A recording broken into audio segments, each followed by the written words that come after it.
नमस्कार, मेरा नाम राहुल कुमार राव है और मैं आज फिर से एक नई कहानी लेकर आया हूँ।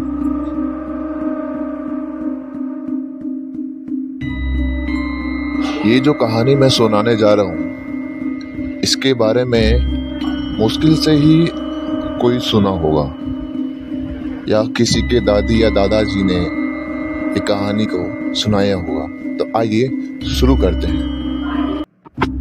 इस कहानी का नाम है डूबा। अब ये आप सोच रहे हैं कि ये डूबा क्या है। ये वो डूबा नहीं है जो पानी के अंदर डूब जाता है। ये डूबा वो है जो पानी के अंदर भूत है। जी हाँ, पानी का भूत। डूबा, पानी के भूत के बारे में आप लोगों ने कभी भी नहीं सुना होगा। हाँ, अगर जो लोग बिहार या झारखंड से के रहने वाले होंगे, उन्होंने जरूर इस हादसे के बारे में और इस चीज के बारे में जानते होंगे। हालांकि मुझे भी इस बारे में पता नहीं था कि डूबा है क्या और ये क्या सच में होते भी हैं। एक बार क्या हुआ कि मैं अपने गांव गया, यानी कि बिहार। तो मैं अपने दोस्तों से मिला और दोस्तों से मिलने के बाद मैं अपने घर लौटा और वो लोग तालाब में गए नहाने। कहा जाए तो वो तालाब में एक गंडक नदी है। उस गंडक नदी में मेरे दोस्त के अलावा 4 और लड़के थे। क्या हुआ कि वो जब नहाना शुरू किए, उस दोपहर का टाइम था, करीबन 3 बज रहा था। मौसम भी काफी खराब था। आंधी तूफान कुछ समय बाद चलने लगा और वो इस तट से दूसरी तट पर पहुंचने के लिए एक दूसरे से रेस लगा रहे थे। इसी बीच आंधी और तूफान काफी तेज हो जाता है और मेरा दोस्त था कमजोर दिल का और साथ में उसका बड़ा भाई भी था साथ। तो जब वो तट को दूसरी तट के तरफ जा रहा था तो बीच में वो फंस गया और तैर नहीं पा रहा था। उसे ऐसा लगा कि कोई उसका पैर खींच रहा हो। उसने ये बात अपने भाई को बताई। उसका भाई सुनते ही उसके पास आया और उसे वहां से निकालने की बहुत कोशिश की, लेकिन निकाल दिया। लेकिन उसका भाई उस जगह फंस गया और उसके भाई को किसी ने खींच लिया अंदर की ओर। मेरे दोस्त ने आवाज लगाई बचे हुए साथियों का। वो आए और उसके भाई को बचाने की पूरी कोशिश की, लेकिन नाकाम रहे। खोजते ही खोजते उन साथियों में से दूसरा साथी भी उस गंडक नदी ने अंदर की ओर खींच लिया और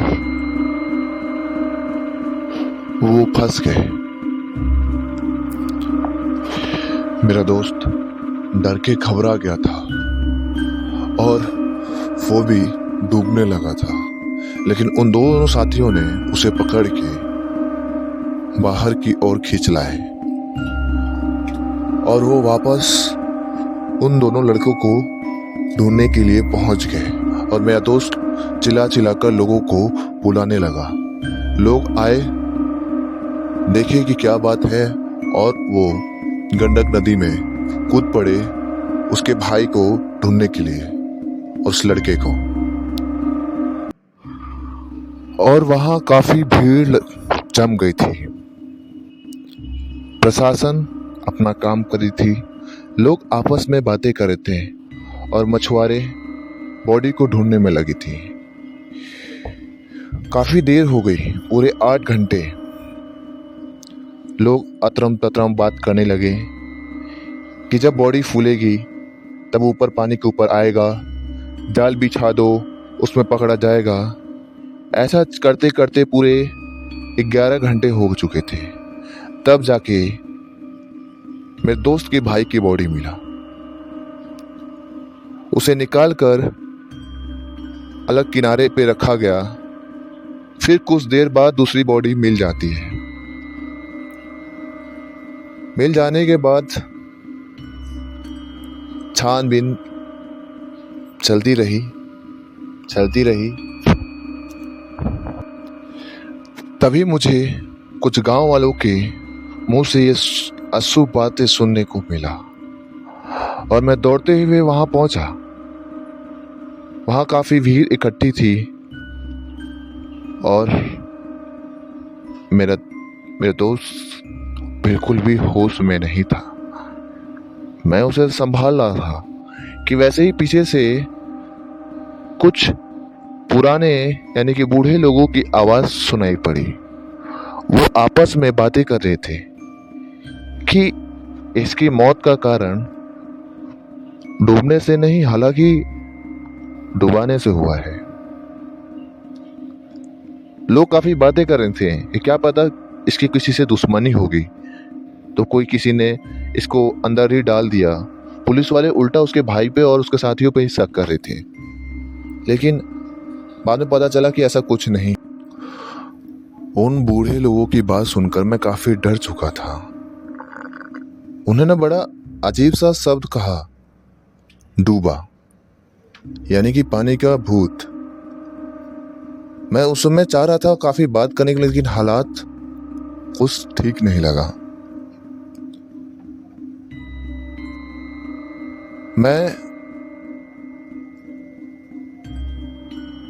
मैंने थोड़ी समय निकाल के उनसे बात की। उन्होंने ऐसा कहा कि ये हर साल होता है और अक्सर सावन महीने के मंगलवार दिन को दोपहर 3 बजे से लेकर 5 बजे के बीच ही होता है। लोग काफी तरह तरह की बातें बना रहे थे कि अब ये जो गंडक नदी है ये बलि मांगने लगी है, अतरम बतरम।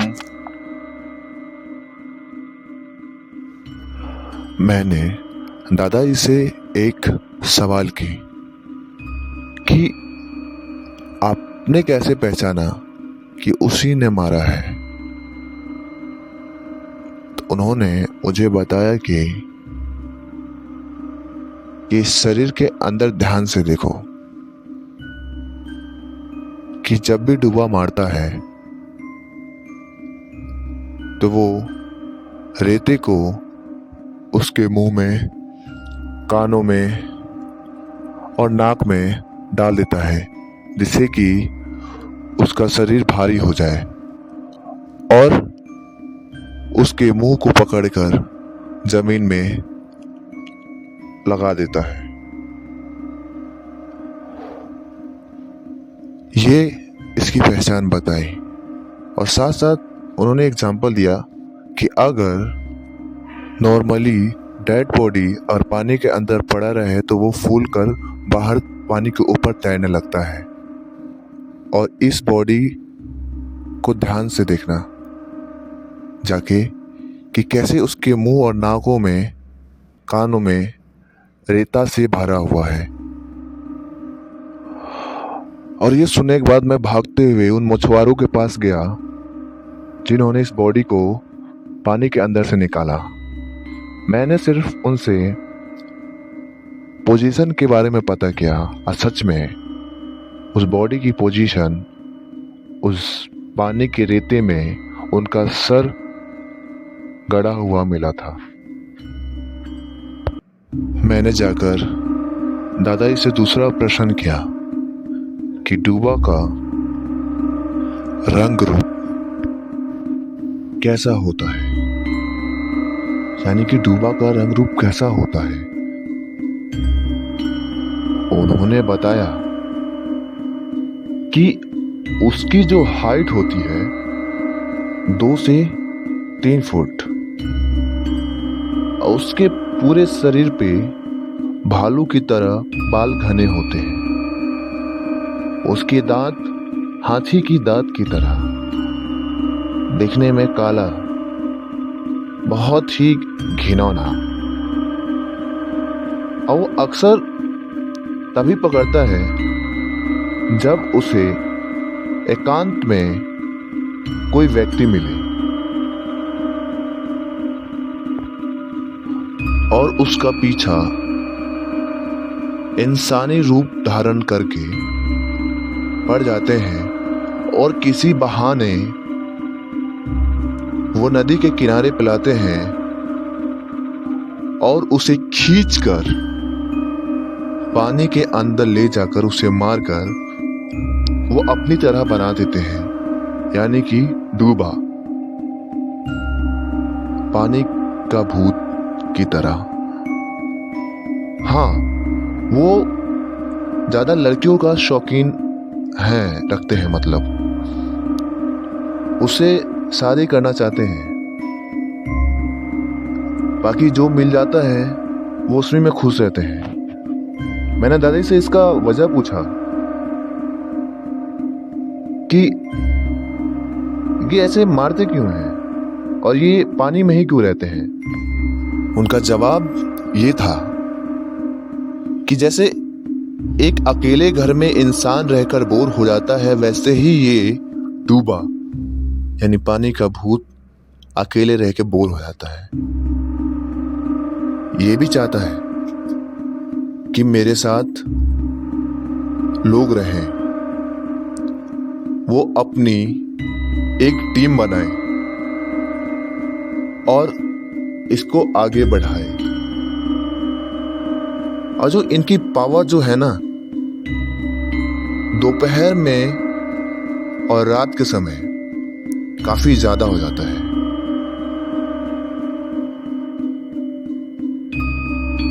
और हाँ, एक बात और, इन्हें खैनी खाना बहुत पसंद है। यानी खैनी का मतलब हुआ कि तंबाकू। लोग आज भी जब नदियों के पास जाते हैं दोपहर या शाम या सुबह, तो अकेले कभी भी नहीं जाते, क्योंकि उन्हें पता है कि यह हादसा होगा मेरे साथ। अब मेरे दोस्त के जो भाई थे वो बाहर शहर में रहने वाले थे, वो तो मजे मजे के लिए चले गए, उन्हें कुछ पता नहीं था इस बारे में, ना ही उनको घर वालों को पता था कि ये नहाने के लिए जा रहा है। अब इनके साथ ऐसा घटना घट क्या था। और जिस दादाजी से मैंने बात की, उनका बेटी के साथ भी यह हादसा हो चुका था, और उसी दिन, लेकिन उसके पिछले साल। हालांकि मैं बहुत तंग हूं कि ये सब चीजें अभी भी हैं। इसकी एक और वजह हो सकती है कि गांव में लोग ज्यादा है नहीं, ज्यादा हलचल नहीं है, शांति एरिया है, तो ये लोग शांति एरिया में रहना काफी पसंद करते हैं। बाकी शहर के लोग इस बारे में जाने तो उन्हें ये बकवास लगेगा, क्योंकि शहर एक हलचल इतना है और यहाँ पे जगह ही नहीं है कि वो यहाँ पे आ सकें। इसीलिए वो गाँव में एकांत जगहों पे रहते हैं और ऐसा काम करते हैं। थैंक यू कहानी को सुनने के लिए। अगर और भी ऐसे कहानी सुनना हो तो लाइक कमेंट जरूर करें, और हाँ, चैनल को सब्सक्राइब करना ना भूलें। राहुल राव @bajrangi25